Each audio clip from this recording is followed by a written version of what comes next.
What is breakcore, and why have I listened to over 2,500 hours of it? I've heard breakcore called many things. For example, psychopath music, the cure for ADHD, and my personal favorite, an enraged toddler banging on a metal trash can with a loaded AK-47. Honestly, all of these descriptions have a certain truth to them, but for me, breakcore is art, music, and so many other things. And hopefully by the end of this video, you'll be able to better understand the genre breakcore, the music that gave birth to it, its history, why it appeals to me, and its many subgenres.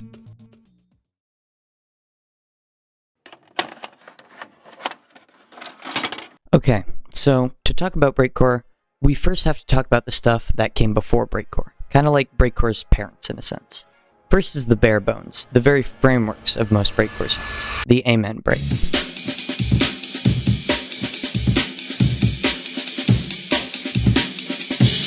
The Amen break was a brief drum solo performed in 1969 by Gregory Sylvester G.C. Coleman. There are of course other breakbeats used in breakcore, and the genres mentioned in this video, but I'm mostly going to be going over the Amen break. It's just the most popular. I'm not going to get super deep into the history of the break because it would take a super long time to cover the full history, but in short, the Amen break was sampled a lot through history and became the foundation of a lot of genres, such as drum and bass, jungle, and many more. But we're specifically going to be talking about drum and bass.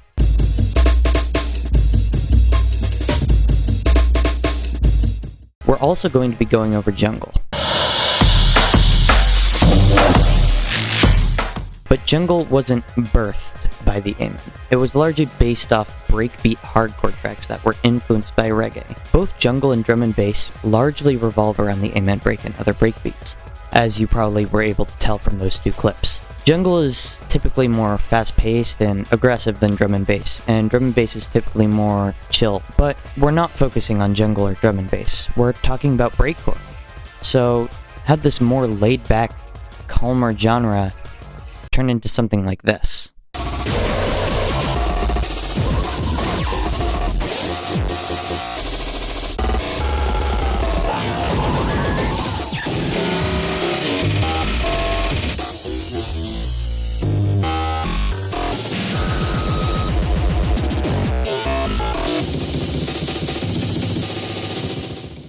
Well, I'm not exactly sure what the very first breakcore song technically was.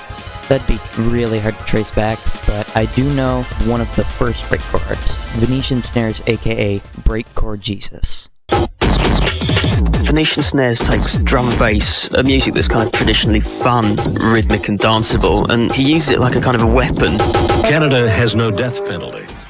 Now, I'm not entirely sure what exactly went on in Venetian Snares' head when he decided to make this type of music, but what most people agree on today is that breakcore is a combination of drum and bass, jungle, and really aggressive and chaotic sound. Now, for most people, it's going to sound like pure chaos, but as Venetian Snares said it,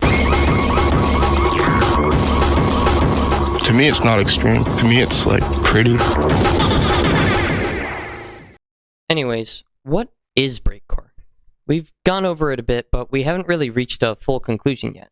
Well, it's a bit of an odd topic because breakcore is a lot of things. It's this,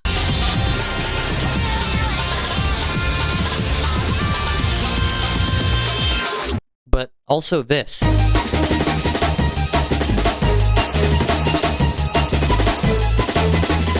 And even this.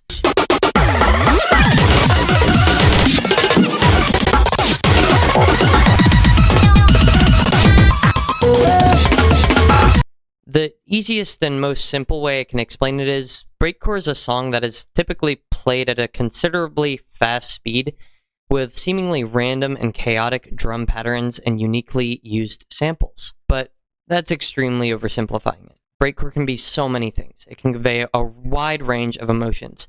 Frequently, breakcore will focus on more negative emotions, such as sadness, anger, or fear.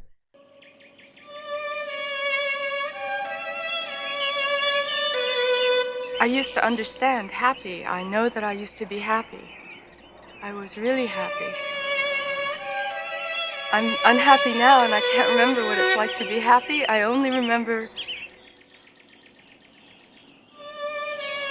I don't remember.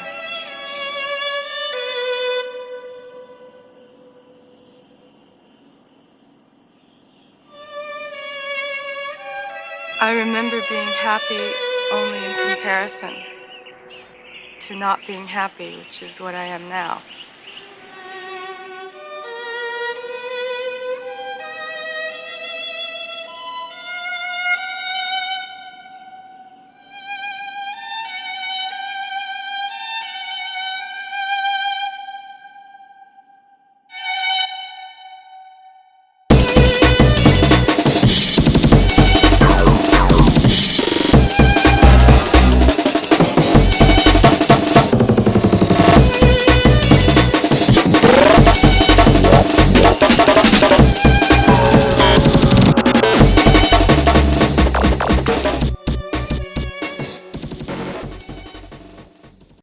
So, if you're the type of person who tries to see the good in anything, this genre might not be for you. Although, breakcore can always focus on more positive emotions as well. It's just less frequent.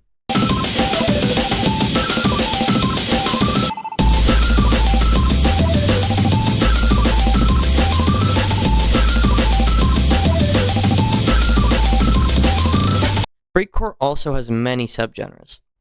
To name just a few, mashcore and dancecore. I could go on naming more and more, but that's for a different segment. Some people in the breakcore scene prefer to just call everything breakcore and don't like organizing everything. But at the same time, some people in the scene will give subgenres to the subgenres. So honestly, there's not a right or wrong way to categorize a breakcore track, unless it's fakecore. But we'll get to that later.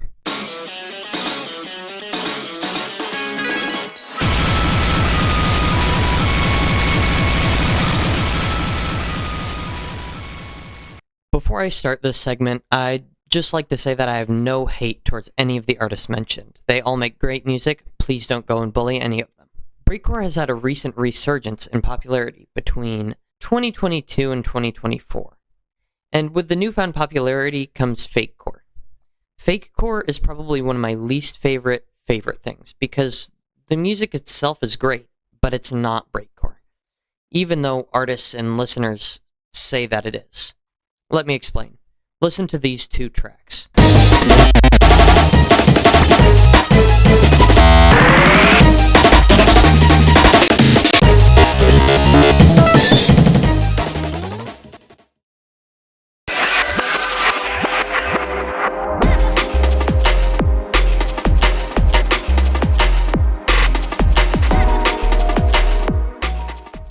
One of them is breakcore, and one of them is very much not.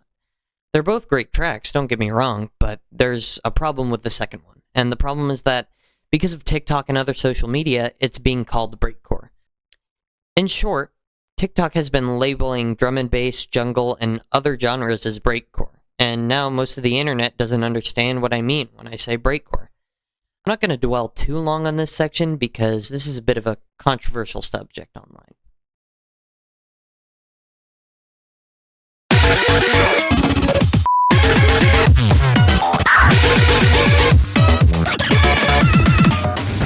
Breakcore and neurodivergency have a super strong connection, in my opinion. When I was first researching breakcore and learning about the genre, one of the first videos I saw was called Cure for ADHD - 30 Minutes of Breakcore. This seemed interesting to me, so I clicked on it, and this is what I heard. 4, 3, 2, 1! Hello, I'm Razorco CJ, and this is my life set. And this sounds like... Hello, I'm Razorco CJ, and this is my life set. And this sounds like...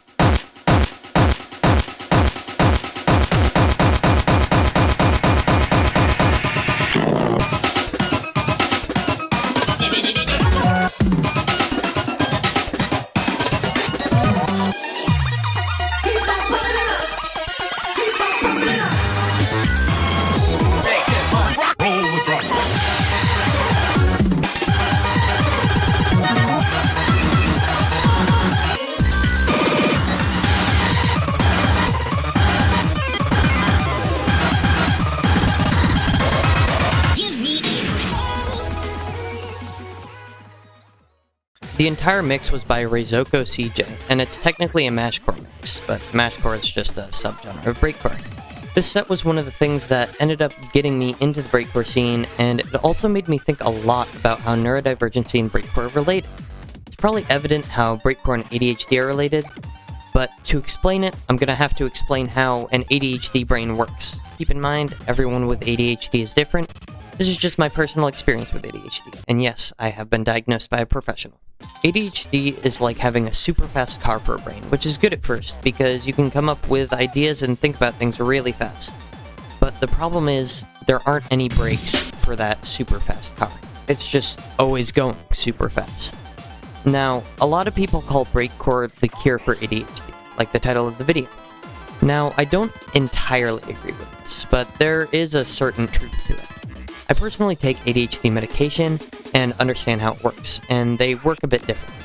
ADHD meds essentially give that super fast car brain that I was referring to earlier brakes. The way breakcore works in comparison to the medication is kinda hard to describe, but I think this YouTube comment did it pretty well. It said that this type of music helps us feel quote-unquote understimulated.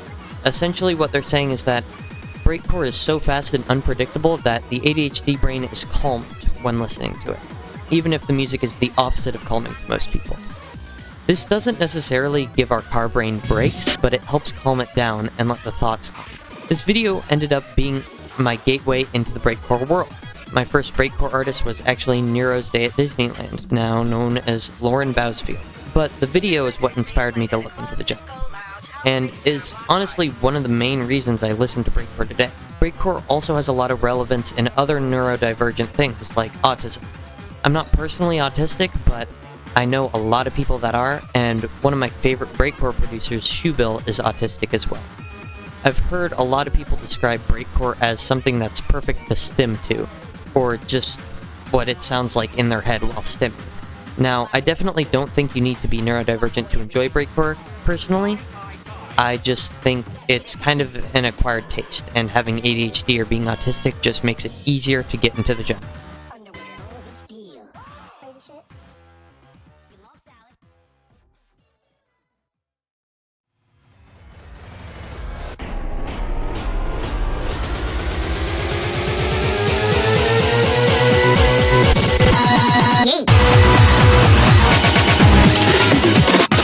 Breakcore subgenres are something that makes the genre extremely unique, in my opinion.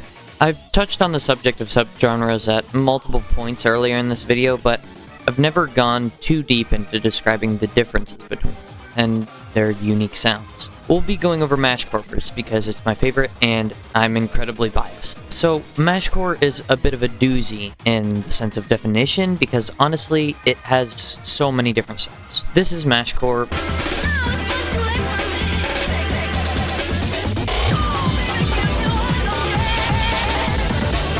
But so is this.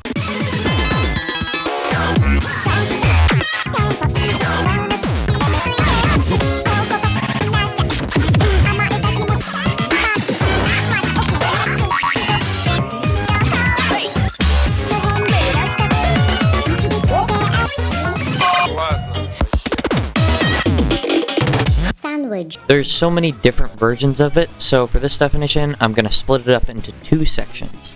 Shoebill mashcore, aka Type A, and Reizoko mashcore, aka Type B.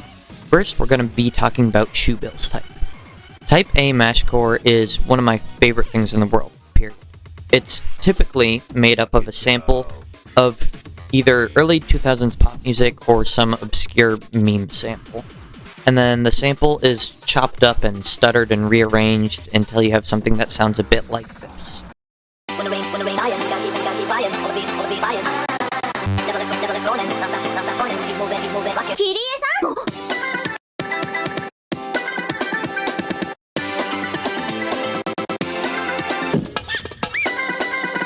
After that, you add some kicks and painstakingly chop up the breaks and add some meme sound effects, and the end product ends up sounding something like this.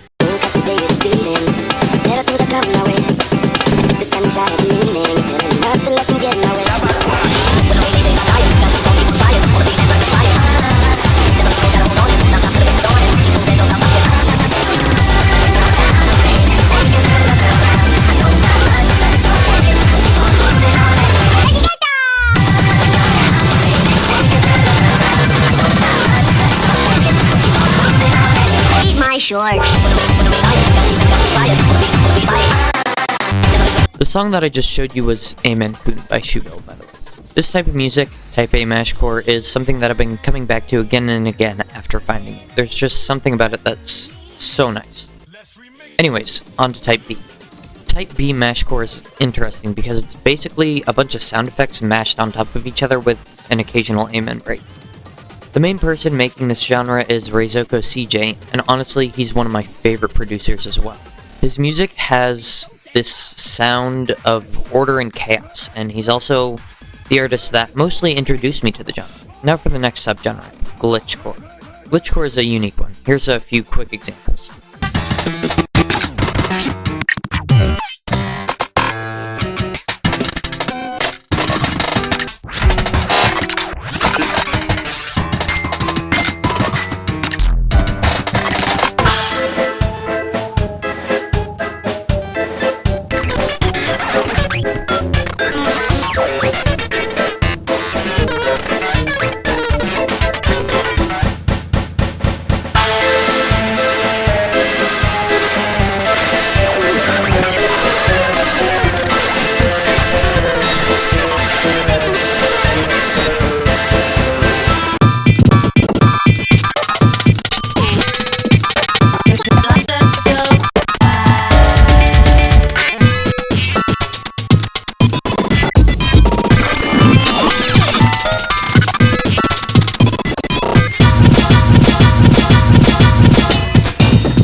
This was some of my first breakcore at all.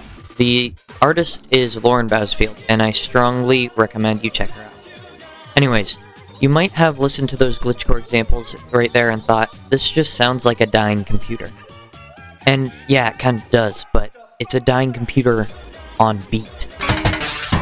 The next subgenre we'll be going over is Amen Punk. Amen Punk is just mashcore, but you use a punk song as a sample. Here's an example.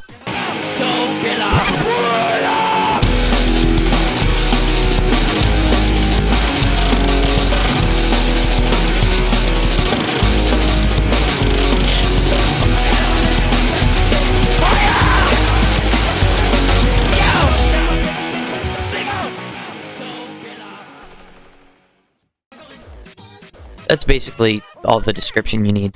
The last subgenre we're going to be going over is dancecore. Dancecore is a bit of a difficult one because sometimes I don't even feel like it's breakcore, because sometimes it doesn't even have an amen break, but at the same time, most of the time it does, so I decided to include it here. Dancecore is, in the most simple sense, mashcore, but specifically with dance music samples and a stronger focus on kicks. Also, dancecore and mashcore are sometimes mixed up. They're kind of the same thing, honestly. Here's an example.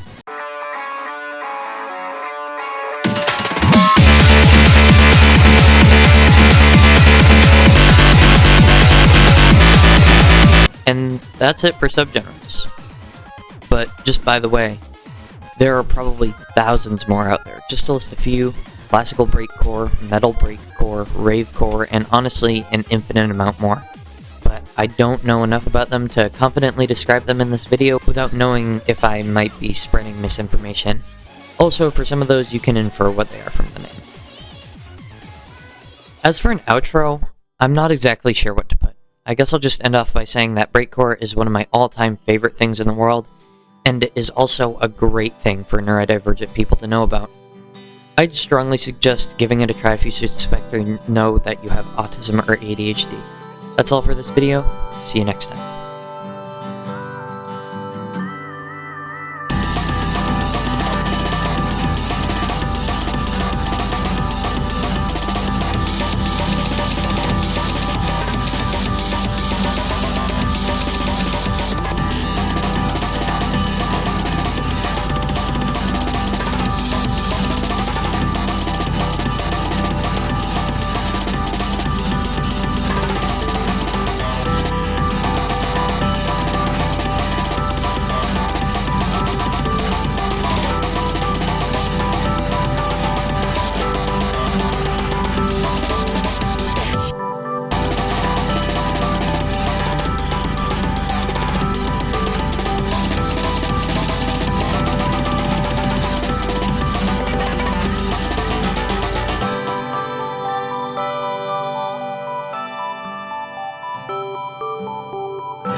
Hi, this is Gilbert Gottfried with a special message from Shoebill.